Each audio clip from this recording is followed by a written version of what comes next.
আছো তোমরা সবাই? আশা করি সবাই খুব ভালো আছো, সুস্থ আছো। আর আমিও তো বেশ ভালো আছি, দেখে বুঝতেই পারছো। আর পেছনের ব্যাকগ্রাউন্ডটা আজকে বাড়ি থেকে শ্যুট করা হয়নি, তো দেখো পেছনের ব্যাকগ্রাউন্ডটা। তো চিনে থাকলে অবশ্যই কমেন্ট করো। তার আগে আমি বলে দিচ্ছি, আজকে আমি এসেছি কৃষ্ণনগর নৃসিংহতলায়। আজকে হচ্ছে বুদ্ধ পূর্ণিমা, জানতাম না। তো এসে দেখলাম বিশাল বড় মেলা হচ্ছে, তো মন্দির প্রাঙ্গণ তো পুরো ভক্তে গমগম করছে। যাই হোক, আমি এসেছিলাম পুজো দিতে। আমার একটা মানসা ছিল যে পাটা আমার ঠিক হয়ে গেলে আমি এখানে পুজো দেবো, তো সেই জন্যই আজকে এখানে এসেছি পুজো দিতে। তো বিশাল মেলা হচ্ছে, দেখে খুবই ভালো লাগলো। তো চলো ভিডিওটা দেখতে থাকো। যেহেতু আসছি পুজো দিতে, তো ফার্স্ট প্রায়োরিটি পুজো দেওয়া, আগে পুজোটা দেবো, তারপরে তোমাদেরকে মন্দিরটা আমি ঘুরিয়ে দেখাবো। আর থাকবে মন্দির সম্পর্কে আরও কিছু তথ্য।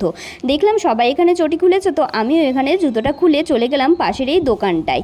এইখানটায় পাটা পাওয়া যাচ্ছিলো, অর্থাৎ পুজো দেওয়ার জন্য সব কিছুই কিন্তু তোমরা এখানে পেয়ে যাবে। ঠাকুরের আরতির জন্য ধূপকাঠি, প্রদীপ, মোমবাতি থেকে শুরু করে পুজোর বাটা, ফুল, বেলপাতা সবই। এই ঠাকুর কিন্তু অন্য কোনো পুজোতে মানে অন্য কোনো ফুলে সন্তুষ্ট নয়। শোনা যায় এই ঠাকুর সবথেকে বেশি সন্তুষ্ট তুলসী পাতায়। তো এখানে ভরি ভরি তুলসী পাতার মালা পাওয়া যায়, সেটাও তোমাদেরকে দেখাবো। আমি এখান থেকে নিয়ে নিলাম 20 টাকার বাটা। এই বাটাগুলো 20 টাকার, দামি বাটাও কিন্তু ছিল, তবে আমি পুজোর জন্য 20 টাকা করে নিলাম। আর সাথে নিয়ে নিলাম একটা ধূপকাঠি। তো সব মিলিয়ে আমার এখানে বিল হয়েছিল 30 টাকা।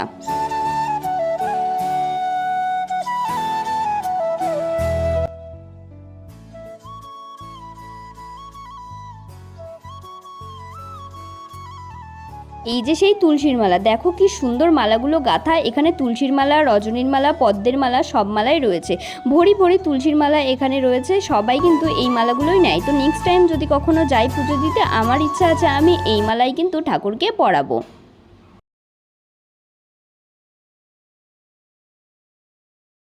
পুজোর সামগ্রী কেনাকাটা হয়ে গেছে, এবার যাব পুজো দিতে। তার জন্য এবার মন্দিরের মধ্যে প্রবেশ করছি। আর দেখো চারপাশে কত লোকজন, সকলেই কিন্তু পুজো দিতে এসছে। আজ ছিল বুদ্ধ পূর্ণিমার দিন, ভিডিওটা দিতে একটু লেট হয়ে গেল। তবে আজকে যাব বলে আমার কোনো পরিকল্পনা ছিল না। ওই যে কপালে থাকলে যা হয় আর কি, মানে ভগবান ডেকেছে, ভগবানের নাম নিয়ে চলে এসেছি। আর দেখো কত ভালো দিনে এসেছি আমি এখানে পুজো দিতে। তো চলো তোমাদেরকে এবার একটু প্রতিমা দর্শন করাই, অর্থাৎ ঠাকুরটাকে দর্শন করাই।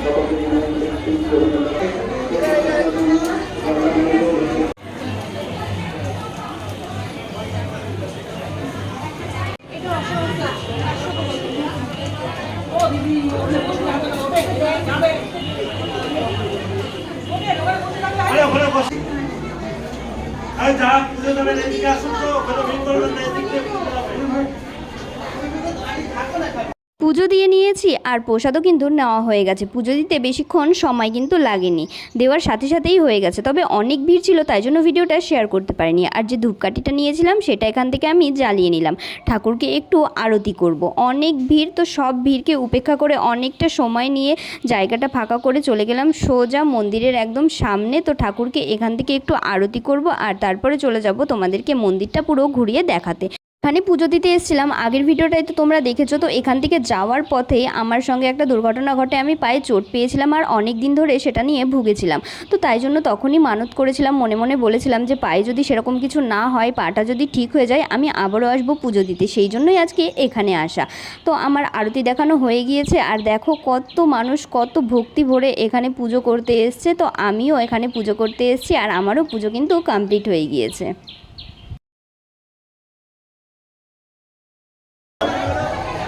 আজ বুদ্ধ পূর্ণিমা উপলক্ষে নৃসিংহদেব তলায় যারা পুণ্যার্থী ভক্তবৃন্দ এসেছেন, তাদের সকলকে সত্যসাই সেবা সমিতি ও মেলা কমিটির পক্ষ থেকে জানাই আন্তরিক। সেই মানবতলায় যে পেছনে শোনা যায় নাকি।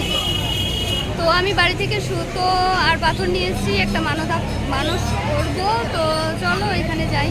মানুষের চাওয়ার তো আর কোনো শেষ নেই, সেরকম আমারও কিন্তু চাওয়ার শেষ নেই। আগের বার মানত করেছিলাম, তো এবারও নিয়ে এসেছি বাড়ি থেকে এই যে সুতো আর ঢিলটাকে আমি ভালো করে পরিষ্কার করে গঙ্গা জল দিয়ে ধুয়ে নিয়েছি। তোমরা চাইলে এখানে দোকানেও কিনতে পাওয়া যায়, সেখান থেকেও কিনে নিতে পারো। তো ভালো করে বেঁধে নিলাম।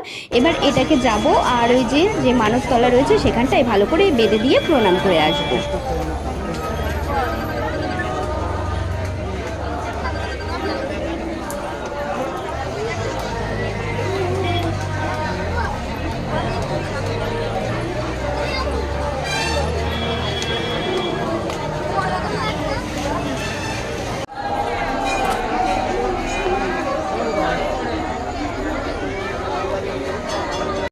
পুজো পাঠের পর্ব মিটিয়ে নিয়েছি, সব কিছুই হয়ে গেছে। চলুন এবার আপনাদেরকে মন্দিরটা ঘুরে দেখায়। তার আগে বলি আজকে কিন্তু গরম প্রচুর পড়েছিল। ভিডিওটা কয়েকদিন আগের, বুঝতে হয়তো অসুবিধা হতে পারে। চলুন জেনে নেওয়া যাক মন্দির সম্পর্কে কিছু তথ্য। মন্দিরটি সত্যযুগে প্রতিষ্ঠিত হয়েছিল। দৈত্যরাজ হিরণ্যকাশ্যপের পুত্র ছিলেন প্রহ্লাদ, যিনি ছিলেন বিষ্ণুর পরম ভক্ত। যেহেতু হিরণ্যকাশ্যপ একজন দৈত্য ছিলেন এবং তার পুত্র কনিষ্ঠ পুত্র প্রহ্লাদ ছিলেন বিষ্ণুর ভক্ত, তাই তিনি তাকে নানাভাবে বিপদে ফেলার চেষ্টা করেন। হিরণ্যকাশ্যপ স্বয়ং ব্রহ্মার থেকে বর লাভ করেছিলেন যে স্বর্গমত্ত পাতালে তাকে কেউ হত্যা করতে পারবে না। আর এদিকে বিষ্ণু তখন তার চতুর্থ অবতার তার ভক্তকে রক্ষা করার জন্য নৃসিংহদেব নৃসিংহরূপ ধারণ করেন এবং হিরণ্যকাশ্যপকে কিন্তু হত্যা করেছিলেন। কৃষ্ণনগরের স্বয়ং মহারাজ কিন্তু এই মন্দিরের বিগ্রহটি স্থাপনা করেছিলেন। এখানে যারাই পুজো দিতে আসে শোনা যায় যে সকলেরই মনস্কামনা পূর্ণ হয়। আর আপনারা তো দেখেছেন ওই যে মানবতলাটা রয়েছে সেখানে কত ঢিল বাঁধা রয়েছে। চলুন এবার দেখে নিই এখানকার যে রান্নাঘরটা রয়েছে সেইখানটা। নৃসিংহদেবকে নিবেদন করে এখানে কিন্তু ভোগ রান্না হয়, পরমান্ন রান্না হয়। তো তার জন্য যা যা প্রয়োজনীয় সামগ্রী তা আপনারা এখানে দিয়ে দিলেই এখানে কিন্তু ভোগ রান্না করে দেওয়া হবে। এই দেখুন সুন্দর করে এখানে কিন্তু চার্টে লিখে দেওয়া রয়েছে যে কখন কি কি আনতে হবে, কি কি করতে হবে। তো আপনারা এটা একটু ভিডিওটা পজ করে পড়ে নিতে পারেন। পরমান্ন ছাড়া কিন্তু এখানে অন্য কিছুই রান্না করা হয় না, তার জন্য প্রয়োজনীয় জিনিসপত্র সবই দেওয়া রয়েছে, সময়সূচি দেওয়া আছে। তো আপনারা একটু পড়ে নেবেন। আর দেখুন কত ভক্তের সমাগম হয়েছে, এখানে কিন্তু প্রচুর ভিড়ও রয়েছে। সকলেই দেখলাম যে এখানে সব কিছু এনে গুছিয়ে দিচ্ছে আর ঠাকুরের পরমান্ন রান্নার প্রস্তুতিও কিন্তু শুরু হয়ে গেছে। মন্দির চত্বরটা ঘুরে আসতে আসতে চলে আসলাম বাইরের দিকে। দেখুন কত ভিড়, সকলেই চাইছে যে তাদের মনস্কামনা পূর্ণ করে ভগবানের উদ্দেশ্যে পরমান্ন নিবেদন করতে। প্রচুর ভিড়, বাইরে দোকানপাট রয়েছে, প্রয়োজনীয় সামগ্রী সব কিছুই কিন্তু এখান থেকে আপনারা পেয়ে যাবেন। যেহেতু আজকে বিশাল মেলার আয়োজন হয়েছে, তো এটা তো আমার জানা ছিল না, আমি পরে জানলাম। তার জন্য এখানে কিন্তু মেডিকেল ক্যাম্পও করা হয়েছে আর জলদানেরও ব্যবস্থা রয়েছে। গরম যেহেতু প্রচণ্ডই রয়েছে। পুজো দিতে গিয়েছিলাম তো সকালের দিকে, বেরোতে বেরোতে 10টা পৌঁছিয়ে হয়েছিল 11টা। যেহেতু ওই সময়টা মেলার কিছুই খোলা ছিল না আর মন্দিরটা ঘুরতে ঘুরতে জল তেষ্টাও পেয়ে গিয়েছিল, তাই ভাবলাম যে এখান থেকে এক গ্লাস জল খেয়ে নিই। গেলাম জল খেতে, তো খুব সুন্দর ব্যবহার তাদের, জল আর সঙ্গে একটা বাতাসা দিয়ে দিল। তো খেয়ে একটু গলাটাকে শুকিয়ে নিলাম, পুজোও দিলাম, তো উপোসভঙ্গ হয়ে গেল এখানেই। সব দোকানপাটই বন্ধ, মেলা সম্ভবত বিকেল থেকে শুরু হবে। তো মেলার জন্য আর অপেক্ষা করিনি, তো এই জায়গাটায় আসলাম আর দু একটা দোকান খোলা দেখলাম। যেহেতু গরম পড়েছে গলাটাকে আরেকটু ভিজিয়ে নেওয়ার জন্য নিয়ে নিলাম 1 কাপ সুড়সুড়ি। তো খেতে খুবই ভালো লাগছিলো আর ওটা নিয়ে চলে আসলাম। দেখো এখানে রয়েছে একটা দিঘি, তো এই দিঘিটারও কিন্তু একটা গল্প রয়েছে। কথিত আছে নৃসিংহদেব হিরণ্যকাশ্যপকে হত্যা করার পর এই দিঘির জলেই কিন্তু তার রক্ত ধুয়েছিলেন, অর্থাৎ তার হাত ধুয়েছিলেন। আর তারপরে চলে গিয়েছিলেন সেই মানবতলায়, এই যে সেই গাছটার নিচে, এখানে বসেই কিন্তু নৃসিংহদেব তারপরে বিশ্রাম নিয়েছিলেন। আর তারপর থেকে নৃসিংহদেব কৃষ্ণনগরেই থাকতে শুরু করেছিলেন। এটাই ছিল এই মন্দিরের কাহিনী বা গল্পকথা রূপে সবাই কিন্তু এটাই বিশ্বাস করে।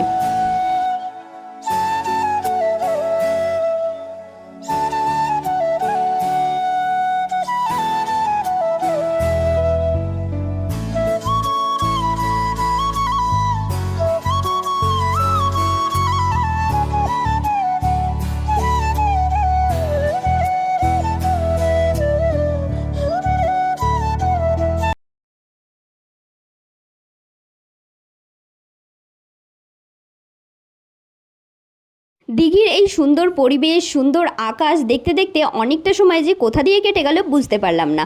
বেলা হয়ে গেছে, অনেক দুপুরবেলা হয়ে গেছে। এখন যাব বাড়ির দিকে, আর এখানে সময় নষ্ট করব না, ঘোরাঘুরি কমপ্লিট। তো আপনারা যারা আসতে চান অবশ্যই চলে আসতে পারেন, জায়গাটা কিন্তু খুবই সুন্দর, একবার কিন্তু দর্শন করে যেতে পারেন। আর আমার এই ভিডিওটা কেমন লাগলো অবশ্যই কমেন্ট করে জানাবেন। ভিডিওটা ভালো লাগলে লাইক করে দেবেন, ফলো করে দেবেন আর পারলে একটু শেয়ার করে দেবেন। তো চলুন দেখা হচ্ছে নেক্সট ভিডিওতে, নেক্সট ব্লগে। ততক্ষণের জন্য সবাই ভালো থাকবেন, সুস্থ থাকবেন। টাটা, বাই বাই, আর সকলকে অনেক অনেক ধন্যবাদ।